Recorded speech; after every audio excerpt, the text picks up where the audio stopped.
Entendendo a Bíblia em boa companhia, abençoando com as próprias mãos. A imposição das mãos, muitas formas de abençoar. Nós temos como exemplo Jesus, lá na criação, com suas próprias mãos, formou o boneco Adão. Ali ele tomou o barro, amassou o barro e com esse trabalho ele abençoou o universo com a presença do homem. Depois, com a queda do homem, veio então a necessidade de que Jesus viesse a essa terra e com suas mãos reconstruísse o bem em nós. Foi então que Jesus usou as mãos para o trabalho, aprendeu os ofícios. Como criança ainda trabalhava na marcenaria com o pai, o ajudando e auxiliando as pessoas, laborando com as mãos, fazendo tudo que estava ao seu alcance. As mãos alcançavam as pessoas. Assim começou logo multiplicando o vinho lá em Caná, na Galileia. Depois, naquele casamento, depois ele abençoava as pessoas ainda, fazendo a cura, passava por sobre a cabeça as mãos e estendia cura para as pessoas. Os milagres de Jesus passavam sempre pelo estender as mãos. Ele, que era santo, estendia as mãos ao pecador e transformava vidas. Era o seu exemplo, mas através de suas mãos multiplicava o pão. E de 5 pães e 3 peixinhos alimentou 5.000 pessoas, 8.000 pessoas. Multidões têm sido alimentadas até hoje porque ele zela e cuida da criação e da criatura que somos nós. Através das mãos de Jesus, pessoas foram alcançadas, foram tocadas quando não deveriam ser pela lei. Leprosos foram tocados e curados. Ninguém que foi tocado por Jesus continua igual. Quando Jesus nos toca, também somos transformados. Para sentir o toque de Jesus, às vezes precisamos nos aproximar dele e tocar sua veste, como fez a mulher imunda. Aquela mulher que era tida como imunda pela lei mosaica porque ela sangrava. Ela tinha uma menstruação a tempo e fora do tempo. Aquele sangramento a acompanhava durante muito tempo. E Jesus não a tocou, mas ela pensou consigo mesma: se eu apenas tocar as vestes de Jesus, serei curada.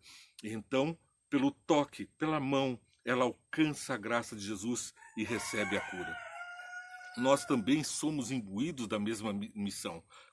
Alcançar as pessoas com as nossas mãos, curar as pessoas com as nossas mãos, curá-las das dores e aflições desse mundo. Às vezes, um carinho, passar a mão na cabeça, no rosto, pode fazer um abraço, pode fazer a pessoa erguer do leito de morte. Muitas vezes, na aflição, elas estão sofrendo profundamente mágoas e tristezas dessa vida e precisam da atenção, do olhar de Jesus, mas mais que tudo, das mãos de Jesus, que agora são as suas mãos. Mas não vamos ficar apenas no campo metafórico, na subjetividade do que se pode fazer ou do que se deveria fazer. Vamos falar do nosso trabalho e como ele pode também abençoar as pessoas, porque nós temos o exemplo de Paulo, que registrou lá em Atos dos Apóstolos, capítulo 20, versos 33 e seguintes: não cobicei a prata, nem o ouro, nem as roupas de ninguém. Paulo abrira mão de uma carreira como militar, centurião romano, era um alto comandante no exército. Ele tinha todo o poder para fazer os outros carregarem as suas roupas, as suas malas, os seus pertences. Era um povo que tinha sido escravizado por Roma, e Paulo, como romano e judeu, tinha direitos sobre os judeus. Ele podia ter usado dessa posição ou da sua inteligência como advogado, atuando ali nos pretórios, ou da sua grande filosofia, porque era o que era valorizado na época, os filósofos eram valorizados, da sua sabedoria, da sua inteligência, do construir casas, do ofício que ele tinha, que era um ofício rentável. Nesse ofício ele podia facilmente fazer muito dinheiro. Tinha ainda dons e talentos especiais que lhe eram inerentes, inatos. Tinha se preparado para a vida, tinha estudado nas melhores escolas, com os melhores sábios, tinha puxado por si. E agora, em vez de cobiçar o ouro e a prata dessa vida, nem o dessa vida e nem os dos outros, ele dedicou sua atenção de uma forma diferente e foi numa posição que nós também devemos ir. Verso 34 de Atos capítulo 20. Vocês mesmos sabem que estas minhas mãos supriram minhas necessidades e a dos meus companheiros. Como é bom podermos comer do fruto das nossas mãos. O trabalho enobrece o homem.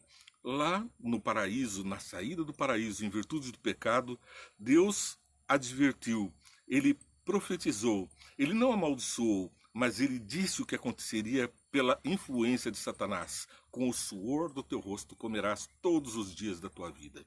Mas estas mesmas coisas que foram ditas com o suor do teu rosto também se multiplica em muitas bênçãos, não só pelo suor, pelo trabalho em si, mas pelo poder comer do fruto do seu trabalho. Com o suor do teu rosto comerás e viverás todos os teus dias. Então é justo que o homem também receba do salário, o salário do seu próprio trabalho, dos frutos das suas bênçãos que Deus lhe comunica através do seu trabalho. Mas o verso 35. Em tudo o que fiz, mostrei-lhes que mediante trabalho árduo devemos ajudar os fracos.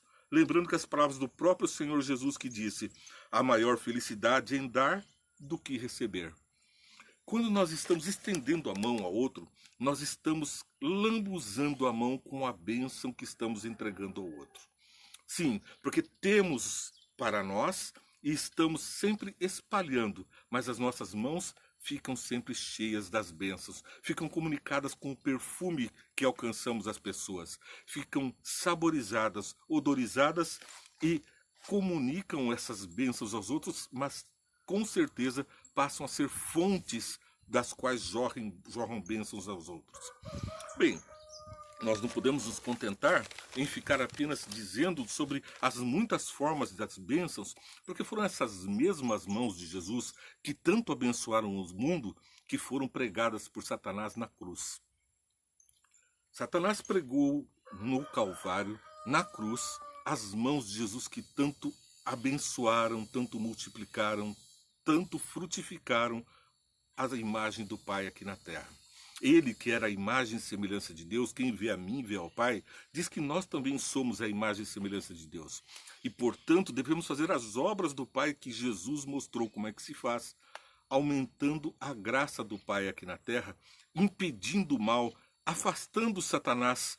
Os efeitos do pecado, com o suor do teu rosto comerás, são muito mais penosos para pessoas que estão menos aptas, menos capazes, enfraquecidas, doentes, e nós precisamos usar das forças que Deus nos dá. Cada um tem um talento, tem uma força, e deve exercitá-lo da melhor maneira possível, para que os outros gloriem, diz o apóstolo Paulo, vendo a nós gloriem a Deus. Devemos distinguir dos homens do mundo ao exercer as nossas tarefas, os nossos trabalhos, lá no nosso emprego, lá no nosso labor, nós devemos brilhar como Jesus brilhou. Nós não devemos nos contentar com a mediocridade, nem como sermos mais um, mas nós somos além, muito mais que porque nós somos sal e somos luz. Nós temos obrigação de sermos melhores, não porque queremos ser mais que os outros, pelo contrário, porque queremos dividir com os outros, porque queremos ser luz para que outros enxerguem Jesus. Aquele que procura a si mesmo, diz o apóstolo Paulo, estava aqui, logo no primeiro verso que nós lemos lá no capítulo 20, verso 30. Dentre vocês mesmos se levantarão homens que torcerão a verdade a fim de atrair os discípulos. Por isso, vigiem e lembre que durante 3 anos jamais cessei de advertir cada um de vocês dia e noite com lágrimas. Então, depois é que ele vai dizer que ele não cobiçou o ouro nem prata dos outros. Mas antes ele adverte e depois ele admoesta. A palavra de Deus também age da mesma forma. Nós temos aqui as advertências que a Bíblia nos traz. Provérbios capítulo 21, versos 25 e 26. Provérbios capítulo 21, 25 diz: o preguiçoso morre de tanto desejar e de nunca pôr as mãos no trabalho. Realmente, as pessoas cobiçosas são aquelas que menos fazem, porque as que estão trabalhando acabam alcançando, não precisam ficar cobiçando. Elas estão lutando por aquilo que querem. Veja como é sábio o conselho de Deus expresso por Salomão no livro de Provérbios. E no verso 26, o dia inteiro ele deseja e mais, enquanto o justo reparte sem cessar. Ele deseja ter mais. Ele fica cobiçando, ele quer mais, mas ele não trabalha, não faz por isso. E se fizesse, compreenderia o valor das coisas e repartiria com os necessitados. Porque o trabalho faz isso, ele faz compreender o valor das coisas e não apenas cobiçar as coisas pelo valor que elas têm. Eu conquisto pelo valor que eu emprego as coisas. É importante lembrar que os mandamentos de Deus falam: não farás para ti imagem de escultura, nem te prostrarás a ela, não terás outros deuses diante de mim. Não devemos fazer do nosso fruto do nosso trabalho, ou mesmo do próprio trabalho, um Deus, algo que substitua aquilo que nós temos pela graça de Deus, porque Deus dá a todos o pão e as necessidades são atendidas. Nós não precisamos ficar pensando que vem de nós, mas todas as coisas vêm do Pai. Pois bem, Eclesiastes 9, verso 10. O que as suas mãos tiverem que fazer, que o façam com toda a sua força, pois na sepultura para onde você vai, não há atividade nem planejamento.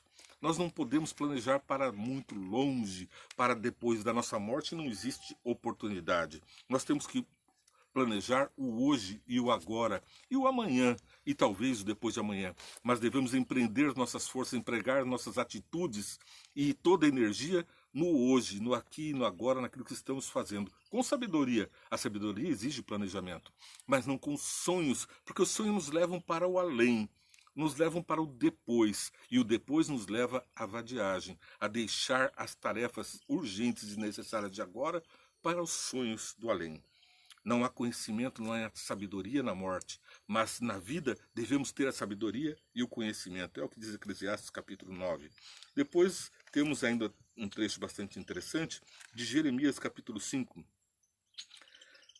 que falta os seus antepassados encontraram em mim para que me deixassem e se afastassem de mim. Eles seguiram ídolos sem valor, tornando-se eles próprios sem valor. Se você cultua coisas nessa terra, você está mostrando que o teu valor é igual ao daquela coisa. Trabalha tanto para ter aquele bem, às vezes um carro, uma casa, um móvel, um utensílio, um ídolo. Esse ídolo te custa teu sangue, custa teu sacrifício, custa tua vida. Mas Jesus abriu mão de todos os tesouros do universo para vir aqui entregar o seu sangue, o seu tesouro, para me resgatar. E eu lembro que você também foi resgatado pelo sangue de Cristo. E dá para arrepiar. A gente fica bem contente e bem arrepiado ao pensar nessas coisas, porque é evidente que o nosso ídolo é Jesus. Ele que deu tudo, abriu mão de tudo para salvar um pecador como eu. Atos capítulo 20, verso 34 e 35 é a suma do que nós estamos aqui dizendo. Não cobicei a prata, nem o ouro, nem as roupas de ninguém. Vocês mesmos sabem, estas minhas mãos supriram minhas necessidades e a dos meus companheiros. Nós devemos suprir as nossas necessidades, mas não devemos roubar os necessitados, porque quando não atendemos às necessidades dos necessitados, estamos roubando, porque Deus nos deu e fez sobejar, e quando não fez sobejar, nos deu o suficiente para a vida e para repartir. Jesus não era rico nessa terra, mas teve capacidade de alimentar 5.000 pessoas, e os discípulos tinham dito: onde haveria dinheiro para comprar alimento para essa multidão? Pensa bem, um banquete, uma festa para uma população faminta, tinha ali 10.000 pessoas, 5.000 homens, mais mulheres e crianças, famintos há dias seguindo Jesus pelo deserto, agora estavam ali assentados na relva, recebendo da riqueza de Jesus, porque Jesus de pãezinhos multiplica a riqueza. Se nós estamos passando por necessidades, devemos lembrar que outras pessoas também o estão. E devemos lembrar que nosso dever como cristãos é usar as bênçãos e a graça de Deus para multiplicar a bênção na vida de outras pessoas que, como nós, também passam por agruras e necessidades.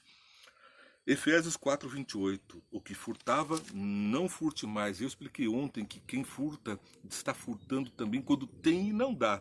Porque Deus nos deu capacidade, nos deu talentos, e se nós não repartimos, estamos furtando o que Deus nos deu.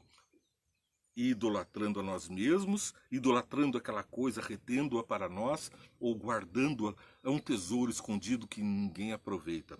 Antes trabalhe fazendo algo útil com as mãos, para que tenha o que repartir com quem estiver em necessidade. Às vezes a pessoa fala, rico sou, estou enriquecido, de nada tenho falta.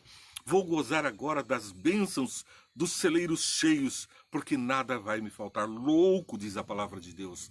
Hoje ainda te pedirão a tua alma, e o que tens acumulado, para que será? Você está acumulando tesouros nos céus?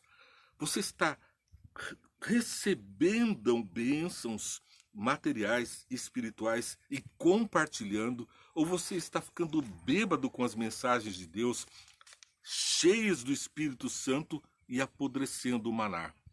Porque quem pegava maná mais do que devia na sexta-feira, tentando guardar provisão para o dia seguinte, o maná apodrecia. O maná era uma provisão diária, não dava para guardar para o dia seguinte. As bênçãos que Deus te dá também não são para acúmulo. Nós devemos compartilhar as bênçãos materiais e também as bênçãos espirituais. E agora eu te convido, curta e compartilha. É a nossa programação Alcançando Pessoas. É o Vê e Entende, fazendo as pessoas verem e entenderem Jesus através de você, através de mim, através da sua palavra. Firmes na solidez da palavra de Deus, sem desviar do caminho, nem para a esquerda, nem para a direita. É a oração que eu peço que você faça por mim, para que esse programa sempre se mantenha fiel à palavra, que nós não soframos distorções da palavra de Deus, mas estejamos alicerçados naquilo que é o cerne da palavra, que é a palavra de Deus, a Bíblia, e nada mais. Você pode assistir também 5 minutos Vem Entende, vai ao ar às 8 horas da manhã. Eu te convido que curta e compartilhe essa programação, e depois, no Entendendo a Bíblia em Boa Companhia, você vai refletir sobre os textos e sobre aquilo que foi apresentado no programa anterior. Mas não esqueça, o YouTube, o Instagram, o Google, o Twitter, o Telegram, o Facebook e o Instagram e o Zap são ferramentas que Deus colocou ao seu dispor para multiplicar a mensagem. Curta, siga e compartilhe a mensagem e abençoe pessoas. Que Deus abençoe muito você, viu? E que guarde você para que você possa multiplicar a luz no mundo e multiplicar o pão e as bênçãos para que todos possam conhecer em você o rosto de Jesus. Deus te abençoe.